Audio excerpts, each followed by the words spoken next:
Inside the Deck is brought to you by CoolStuffInc.com, sellers of Magic the Gathering and many other card and board games. GatheringMagic.com, #1 resource on Magic the Gathering, strategy, and culture.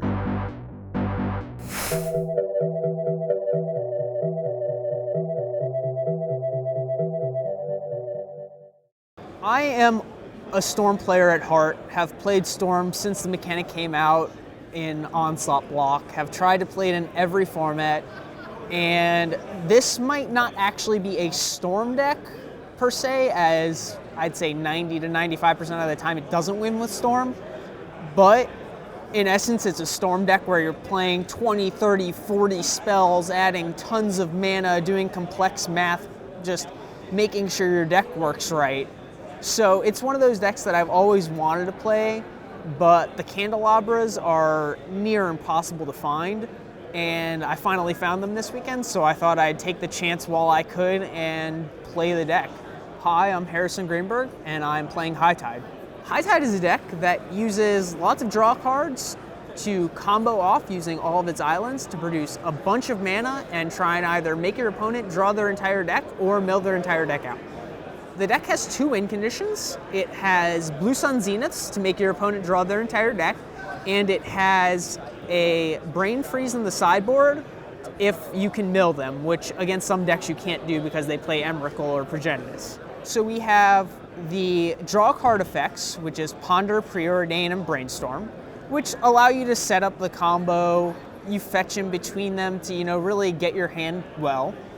You have the search cards, which are Merchant Scroll, and Cunning Wish is pretty much a toolbox with the sideboard. We have combo pieces, which are High Tide, which add all the mana, and Time Spiral, which untaps your mana and lets you draw a new hand, which usually lets you dig deeper into your deck and get to the final win cons.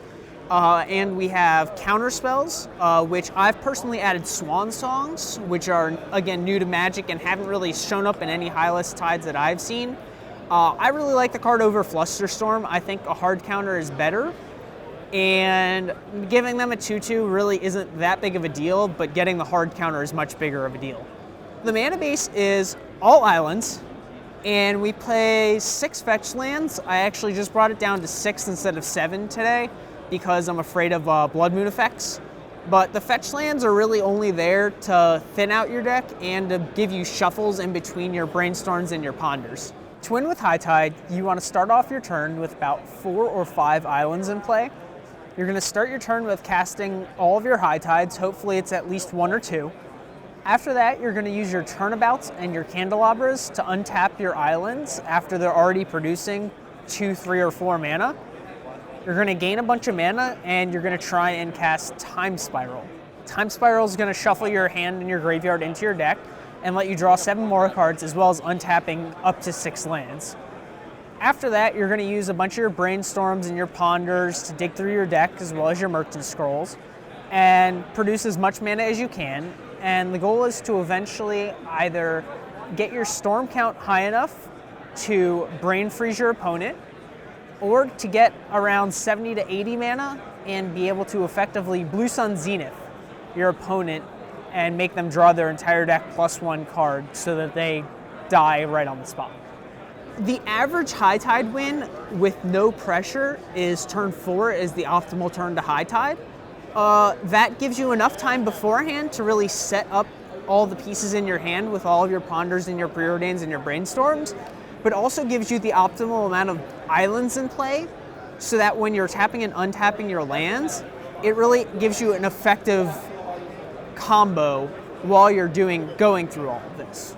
In my sideboard, I actually have 15 unique cards because I use Cunning Wish mainly as a toolbox on my deck, and the deck doesn't really have room to sideboard cards in and out because the combo is so tight, so you usually just leave all 15 in your sideboard. We start out with the win conditions, which are Blue Sun Zenith and Brain Freeze. We have Wipe Away, Snap, Echoing Truth, Hurkyl's Recall, and Capsize. Capsize also has an additional use of allowing you to create an infinite mana with Candelabra. We have removal spells for your Dredge in Surgical Extraction and Ravenous Trap. We have different counter spells in Flusterstorm, Mindbreak Trap, and Pact of Negation. we have tutor cards or ways to go through your deck more, which is Intuition and Meditate. And then we have Turnabout, the 4th Turnabout in the sideboard. Just in case you need it while you're comboing, it's always a toolbox card that you might need. The hardest part about this deck is definitely math. You get to these decision trees in the game where you can go one route or the other, and one route is just right considering based on how many mana you have, and the other route is just wrong and it'll lose you the game. So 5 or 6 times during the combo, you really have to sit there, look at your hand, think out your play, and then continue. So really using your mind and thinking about Magic and being able to outplay your opponent through that, that's what intrigues me in Magic and makes me keep playing, is to be able to just really use my brain.